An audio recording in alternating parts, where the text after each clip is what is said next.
Hello भाई, स्वागत है आप सभी लोगों का फिर से एक बार हमारे इस प्यारे से चैनल यूपीपीसीएल विद यूक्यू।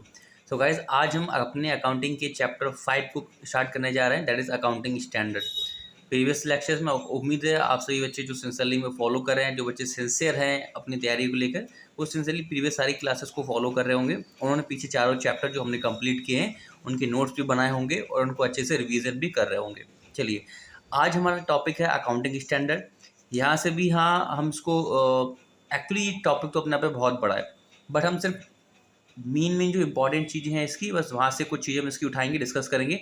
बाकी में इसमें ज़्यादा डीप में नहीं जाएंगे। हम सिर्फ उतना ही यहाँ से उठाएंगे जो हमारे अकाउंट की हमारे एग्जाम के प्रोस्पेक्ट से इंपॉर्टेंट है। ठीक है, चलिए, उम्मीद है आप लोग कॉपी पेन लिखकर बैठेंगे, नोट्स भी बनाएंगे। ठीक है, बाकी अगर बुक की लैंग्वेज में किसी को नोट्स चाहिए जो बुक की लैंग्वेज है, तो मुझे जो है कमेंट्स किया करो हमारे व्हाट्सअप ग्रुप पर कि सर मुझे इस टॉपिक के नोट्स प्रोवाइड करा दो, तो मैं आपको दे दूंगा। ठीक है, चलिए आप जल्दी से शुरू करते हैं अकाउंटिंग स्टैंडर्ड। तो मैं पहले बुक की लैंग्वेज में भी रीड करता चल रहा हूँ, ठीक है, ताकि जो बच्चे प्रॉपर नोट्स बना रहे हैं साथ साथ उनको एक हेल्प रहे, हेल्प हो जाए अपनी लैंग्वेज को लिखने की। ठीक है, कुछ बच्चों की ये भी क्वेरी रहती है, तो इसलिए मैं पहले बुक की लैंग्वेज में रीड कर रहा हूँ, फिर अपनी भाषा में उसको एक्सप्लेन कर दूंगा, समराइज कर दूंगा। ठीक है, चलिए अकाउंटिंग स्टैंडर्ड की हम लोग बात करें। क्या है, कह रहा है अकाउंटिंग स्टैंडर्ड्स में be defined as written statements issued from time to time by institutions of accounting professional, specifying uniform rules or practices from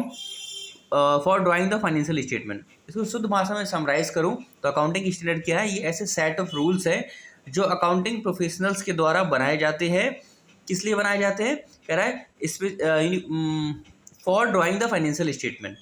financial statement को बनाने के लिए time to time institutions of professionals के द्वारा कुछ set of rules बनाए जाते हैं, ताकि सभी इंटरप्राइजेज जो है उनको फॉलो करते हुए अपने अकाउंट्स बनाएं, जिससे कि उनके अकाउंट्स में यूनिफॉर्मिटी आ जाए। ठीक है, तो ऐसे सेट ऑफ रूल्स को हम लोग क्या बोलते हैं, अकाउंटिंग स्टैंडर्ड बोलते हैं। ठीक है, इसकी हम लोग अगर एडवांटेजेस की बात करें तो ऑब्जेक्टिव की, इसके ऑब्जेक्टिव क्या रहते हैं, तो मैं रीड कर रहा हूँ। उम्मीद है आप लोग अपने वीडियो का जो है कैप्शन ऑन कर लेना यूट्यूब पर, जिसपे आपको स्क्रीन पर लिखा भी दिखता रहेगा, बट मैं बहुत स्लोली उसको रीड करने की कोशिश करूँगा। चलिए, पहला ऑब्जेक्टिव है to ensure uniformity in the preparation and presentation of financial statement.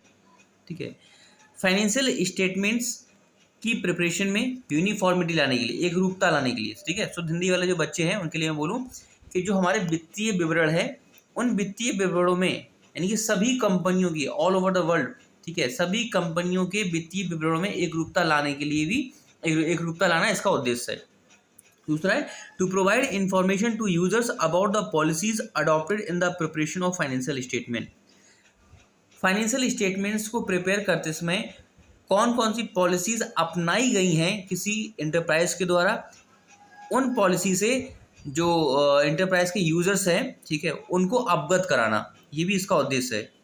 हमारे इन्फॉर्मेशन के किसी भी बिजनेस के यूजर्स कौन कौन से होते हैं अकाउंटिंग इन्फॉर्मेशन के, ये हम लोगों ने प्रीवियस क्लासेस में डिस्कस किया है। इन्वेस्टर्स, क्रेडिटर्स वगैरह होते हैं, एम्प्लॉय वगैरह। ठीक है, तो इन सभी लोगों को अकाउंटिंग पॉलिसीज़ के बारे में अवगत कराना कि इस संस्था ने या इस एंटरप्राइज ने अपने अकाउंट्स बनाते समय कौन कौन सी पॉलिसीज़ को फॉलो किया है। ठीक है, तीसरा है हमारा to remove the effect of diverse accounting policies and practices. ठीक है, मतलब क्या है, कह सकते हैं कि ऐसी प्रैक्टिसेस जो कुछ एंटरप्राइजेस के द्वारा अडॉप्ट की जा रही थी, जो कि जनरली एक्सेप्टेड नहीं थी, तो उन सभी को ख़त्म करने के लिए, ठीक है, मतलब कोई भी ऐसी प्रैक्टिस जो किसी एंटरप्राइज के द्वारा अडॉप्ट की जा रही हो, जो कि जनरली एक्सेप्टेड नहीं थी, तो अकाउंटिंग स्टैंडर्ड का मोटिव ये है कि उन सारी पॉलिसीज़ को बाहर कर देना। तो ऑब्वियसली बात है, अगर कोई भी कंपनी अकाउंटिंग स्टैंडर्ड को फॉलो करेगी तो जो भी हमारी इरेगुलर प्रैक्टिसेस है, जो पर्सनल एक्सपीरियंस की ब्याह पर कुछ अकाउंटेंट जुगाड़े कर लेते हैं, वो ऑटोमेटिक बाहर हो जाएंगी जब आप अकाउंटिंग स्टैंडर्ड को फॉलो करेंगे,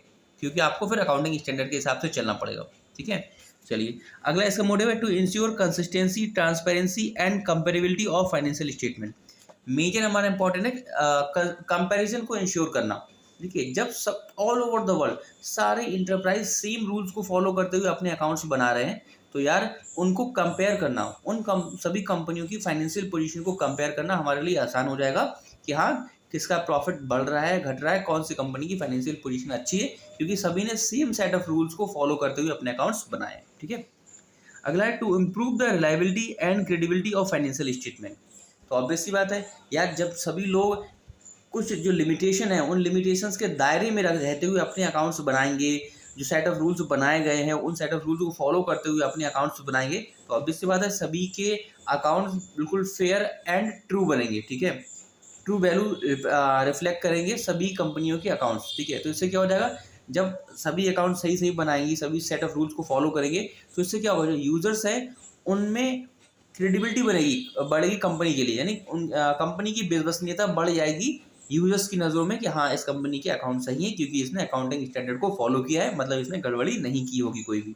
ठीक है, ये इसके ऑब्जेक्टिव थे, उम्मीद है आपने 1 बाय 1 सब लिखे होंगे। अब हम लोग जल्दी से बढ़ते हैं, इसमें एक और टर्म आता है, अब हम पढ़ेंगे इंड एएस। ये इंड एएस क्या है, ठीक है, ये इसको समझ लेते हैं ताकि हम दोनों के बीच में कंपैरिजन कर पाएँ। बहुत से बच्चों को इसमें कन्फ्यूजन रहता है कि वो इन दोनों में कंपैरिजन नहीं कर पाते हैं। इंड एएस क्या है, अब इंड एएस को समझने से पहले हमें आईएफआरएस को समझना पड़ेगा। इंडियन इसका है हमारा आईएफआरएस की फुल फॉर्म आपकी रहेगी इंडियन फाइनेंशियल रिपोर्टिंग स्टैंडर्ड। ठीक है, इंडियन फाइनेंशियल रिपोर्टिंग स्टैंडर्ड, ये आईएफआरएस की फुल फॉर्म है। अब आईएफआरएस है क्या, पहले हम आईएफआरएस को समझते हैं तभी हम इंड एएस को समझ पाएंगे।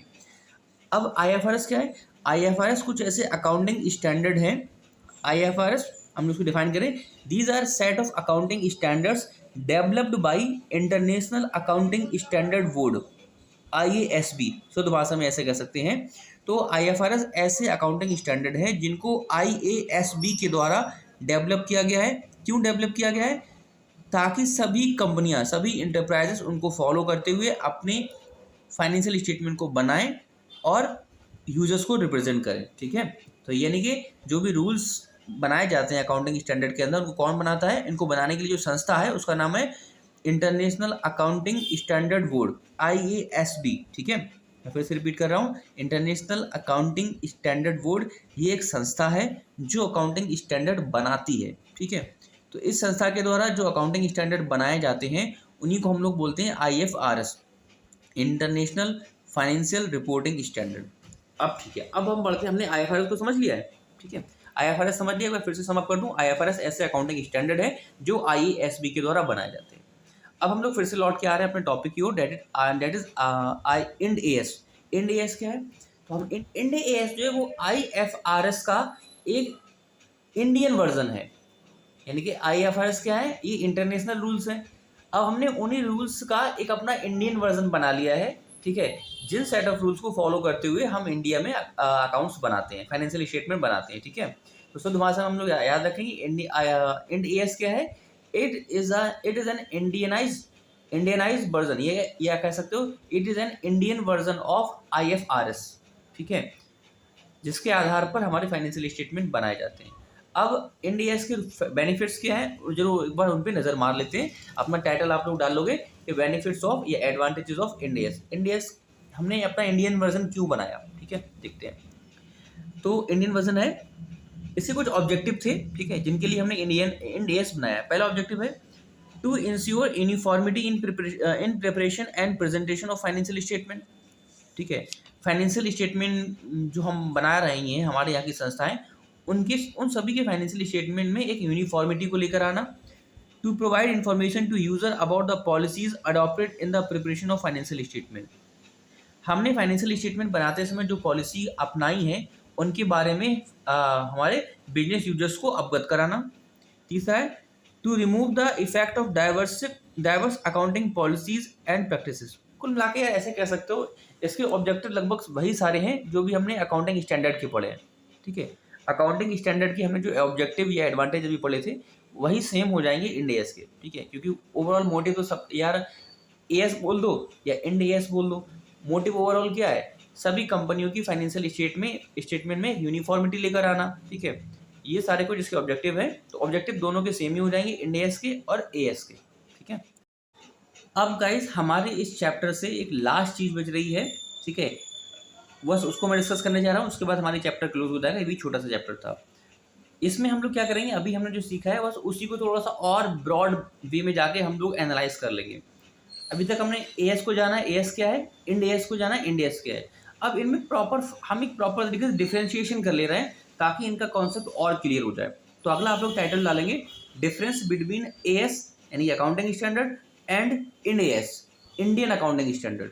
इनके बीच में डिफरेंस क्या है जल्दी से हम लोग डालते हैं।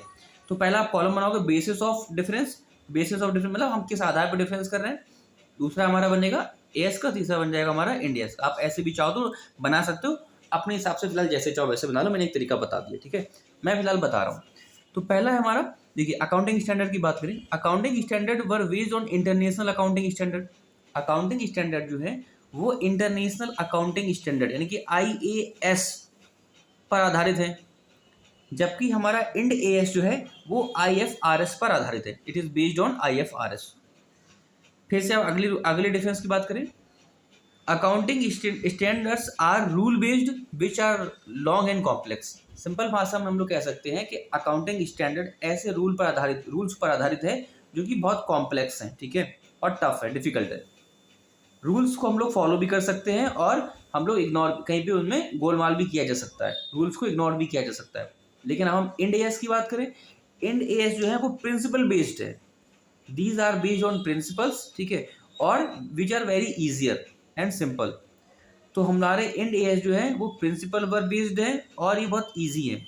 अब प्रिंसिपल पर बेस्ड होने का एक यहाँ पे अर्थ ये भी निकलता है कि प्रिंसिपल, हम लोग जानते हैं अकाउंटिंग प्रिंसिपल में हेर फेर नहीं चलती है, तो अगर प्रिंसिपल पर बेस्ड है तो हमें एज इट इज फॉलो करना पड़ेगा, ठीक है। अगला पॉइंट नंबर 4 है हमारा लैंग्वेज, ठीक है, ठीक है। तो अब हम लोग बात करें अकाउंटिंग स्टैंडर्ड की जो लैंग्वेज है वो टेक्निकल है। अकाउंटिंग स्टैंडर्ड जो है वो टेक्निकल लैंग्वेज को फॉलो करते हैं जो कि थोड़ी सी डिफिकल्ट है और कॉम्प्लेक्स है। हम लोग बात करें इंड एएस की, तो Ind AS are drafted in simple and clear language. Ind AS चूंकि हमारे इंडियन वर्जन है तो इनको हमने बहुत ही सिंपल और साधारण भाषा में राइट डाउन कर लिया है ताकि हर एक आदमी इनको आसानी से समझ सके, ठीक है। चलिए अगला पॉइंट है एसेट्स। एसेट्स को कैसे ट्रीट किया जाएगा इंड एएस के अकॉर्डिंग और इंड एएस के अकॉर्डिंग। तो पहले हम लोग बात करें एएस के अकॉर्डिंग। तो एएस के अकॉर्डिंग एसेट्स को जो है हिस्टोरिकल कॉस्ट कॉन्सेप्ट पर दिखाया जाता है, ठीक है। यानी कि अकाउंटिंग स्टैंडर्ड के अकॉर्डिंग एसेट्स को कॉस्ट पर दिखाया जाएगा, जबकि हमारा जो इंड एएस है, इंड एएस के अकॉर्डिंग एसेट्स को फेयर वैल्यू पे दिखाया जाएगा, मतलब मार्केट वैल्यू जो है प्रेजेंट टाइम में जो करंट वैल्यू है उस पर हम दिखाएंगे, ठीक है। अब बात करते हैं, हमारा अगला है, अब हम लोग बात करते हैं ट्रस्ट की। देखो अकाउंटिंग स्टैंडर्ड जो है बहुत ज़्यादा ट्रस्टेड नहीं होते हैं, नहीं किए जाते हैं इंटरनेशनल इन्वेस्टर के द्वारा। जो हमारे इंटरनेशनल इन्वेस्टर होते हैं वो अकाउंटिंग स्टैंडर्ड को बहुत ज़्यादा ट्रस्ट नहीं करते हैं। बट इंड एएस की बात करें तो हमारे इंड एएस जो है वो इंटरनेशनल इन्वेस्टर के द्वारा बहुत ज़्यादा ट्रस्टेड होते हैं। क्यों? क्योंकि ये IFRS बेस्ड है, और IFRS क्या है? इंडियन फाइनेंशियल रिपोर्टिंग स्टैंडर्ड, ठीक है। तो इंड एएस जो है चूँकि IFRS पर बेस्ड है इसलिए बहुत ज़्यादा और हाईली ट्रस्टेड होते हैं बाई फॉरेन इन्वेस्टर, ठीक है। चलिए अब अगला है हमारा लास्ट पॉइंट है यूनिफॉर्मिटी। तो देखिए अकाउंटिंग स्टैंडर्ड मैंने बताया था क्या, ये रूल पर बेस्ड है, और रूल को मैंने बताया रूल में हेर फेर किया जा सकता है, इसलिए हमारे जो अकाउंटिंग स्टैंडर्ड है उनमें यूनिफॉर्मिटी हमेशा होगी, ये कंफर्म नहीं किया जा सकता, मतलब वो यूनिफॉर्मिटी। तो सिंपली भाषा में हम कह सकते हैं अकाउंटिंग स्टैंडर्ड जो है यूनिफॉर्मिटी को इंश्योर नहीं करते हैं। बट हम अगर इंड एएस की बात कर लें यानी कि इंडियन अकाउंटिंग स्टैंडर्ड, तो ये जो है चूँकि प्रिंसिपल पर बेस्ड है, इनमें बिल्कुल भी हेर फेर की संभावना नहीं होती है, इसलिए इनमें यूनिफॉर्मिटी जो है फुली इंश्योर होती है कि ये यूनिफॉर्म होते हैं। इंड एएस को फॉलो करके जो अकाउंट्स बनाए गए हैं वो फुली यूनिफॉर्म होंगे, ये इसमें इंश्योरिटी रहती है, ठीक है। तो आई होप आप लोगों ने इस चैप्टर को एंजॉय किया होगा और आपने इस चैप्टर से बहुत कुछ सीखा होगा, और साथ ही साथ जो बहुत इंपॉर्टेंट बात है, आपने इस चैप्टर के इस क्लास के नोट्स भी बनाए होंगे साथ साथ। अगर नोट्स नहीं बना रहे हो तो फिर से रिपीट कर रहा हूँ, जैसे पहले दिन से कहता हूँ, ये क्लासेस आपके लिए हेल्पफुल नहीं होंगी दोस्त। तो यार थोड़ा सा एक्स्ट्रा टाइम लगेगा, एक बार नोट्स बना लोगे तो आगे 10 बार आपका बहुत टाइम सेव होगा जब आप रिवीजन करने बैठोगे। आप बार बार वीडियो को मत प्ले करिए, नोट्स नहीं बनाओगे बार बार आपको वीडियो प्ले करना पड़ेगी। हालांकि वो मेरे लिए एडवांटेज हो जाएगा बार बार अगर मैं वीडियो देखोगे, बट मैं ऐसा रिकमेंड नहीं करता। मैं कहता मेरी वीडियोस एक बार देखो और एक बार देख के नोट्स बना लो, ठीक है, और फिर बार बार अपने नोट्स को पढ़ो, मेरी वीडियो पे मत आओ, ठीक है। मुझे आपके बेकार के व्यूज़ नहीं चाहिए क्योंकि उससे आपका टाइम वेस्ट हो रहा है। एक बार देखो वीडियो, उसके नोट्स बना लो और फिर उन नोट्स को मल्टीपल टाइम पढ़ते जाओ, ठीक है। ओके, सो आई होप आपने नोट्स बनाए होंगे, नहीं बनाए तो बना लो और नोट्स को पढ़ते रहिए, रिवीजन करते रहिए, रिवीजन बहुत जरूरी है। अगर आपको लगा हो वीडियो अच्छा है तो लाइक शेयर करके मैं नहीं बोलूँगा, आप खुद कर सकते हो। ठीक है, चलिए bye, thank you, thanks for all.